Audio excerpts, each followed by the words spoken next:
Hey everyone, welcome to basketball season and the first post-game edition of Inside Indiana Overtime for basketball season. I'm Alex McCarthy, joined by Jordan Gusky, here for Inside Indiana, and we just watched Indiana post a pretty impressive victory, honestly, against the number one ranked team in Canada, the Ottawa GGs. Indiana wins 82 to 54, ends the game on a 25 to 3 run that where it just totally buried Ottawa. Last year, yesterday at IU's press conference, Tom Crean was talking about how last year when IU played Ottawa and lost to them, when Indiana was doing its Canadian tour thing, Indiana really let its foot off the gas pedal late and just didn't finish very strong. And he wanted something better out of them in this game, and he got exactly that. It was a total.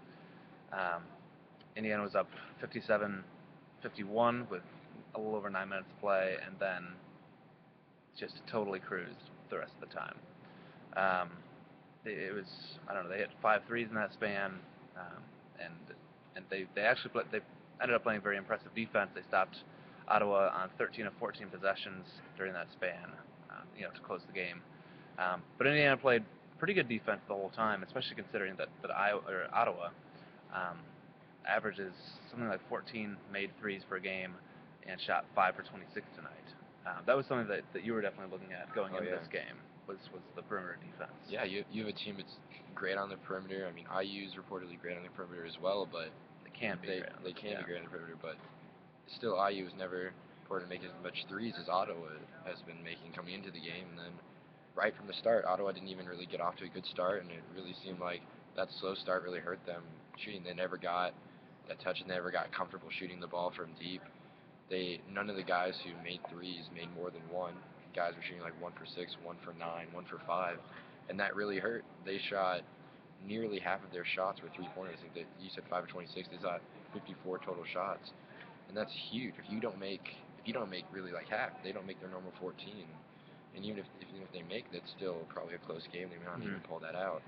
If that's a big part of your offense and you don't make those shots, you're not going to make it. No, no, you're in trouble if kind of the main aspect to your game goes poorly, then it's yeah, it's not going to go well for you. And And then they had a smaller lineup too, and you got guys like Brian and Bielefeld in there. Brian especially just kind of made the paint his own. Like he only shot 5 for 16, but some of those were like 3 shots per possession because yeah, he would put yeah, it up, get it right back, put it up, get it right back, and then he'd put it in. And even if like 5-16 doesn't look good on paper, but if you were watching the game, he really controlled the paint. Him and Bielefeld were just that's why it showed that getting those two guys in here for IU is huge in the yeah, season. It gives them maybe not a lot of depth, but definitely more versatility on offense. yeah, But definitely. during their end of the game run, the 25-3 run that you were talking about, IU hit a lot of threes, but most of their offense, more than half, was made in the paint, and that's huge. That's not something that IU could do last year.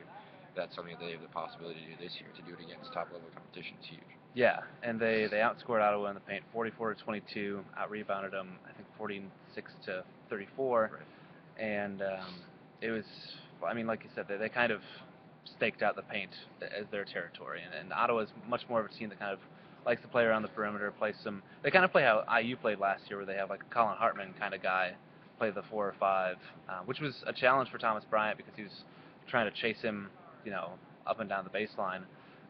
And Thomas Bryant posted a double-double, 12 points, 11 rebounds.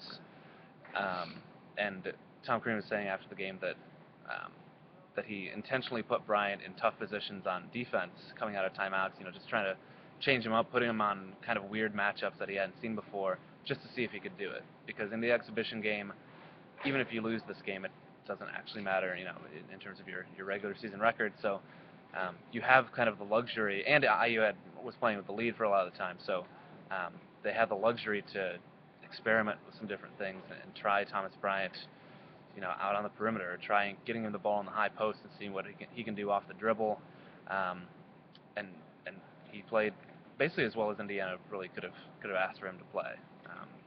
You mentioned that the shooting percentage wasn't great, but um, it was his first collegiate game.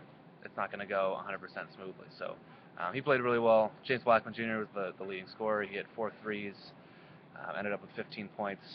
Um, there were a couple points where Indiana definitely could have improved. I mean, they turned the ball over 13 times in the first half, but then cut that in half in the second half when they only turned the ball over 6 times after halftime.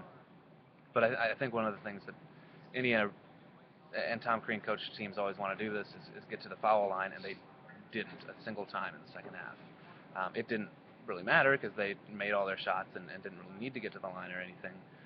But they only got to the line 9 times, which against better teams in closer games, you're going to want to do much better than that. So those are certainly areas of improvement for Indiana. Troy Williams had 6 turnovers, but he played well in other aspects of the game. 9 rebounds, 12 points. So, and he also had, I think, he had 4 assists, and 2 steals. He was all over the place. He was. James Blackman had, led in both points and assists. So, strong performances from a lot of the people you kind of expect to have strong performances from. And Indiana goes into its second exhibition game 1-0. They're going to play Bellarmine here next Monday, the battle for Ryan Burton's soul. Burton, obviously a former Bellarmine player. So we'll see how that goes. That's another team that I think is ranked number 1 in like Division II or something like that. Crean was saying. So another really good exhibition test for Indiana. So they passed the first one. We'll see if they can pass the second one. But for now, that's all we've got here from Assembly Hall. Jordan Gusky, Alex McCarthy, Assembly Hall behind us, and we will talk to you on Saturday after Indiana hosts Iowa at Memorial Stadium. Thanks for watching.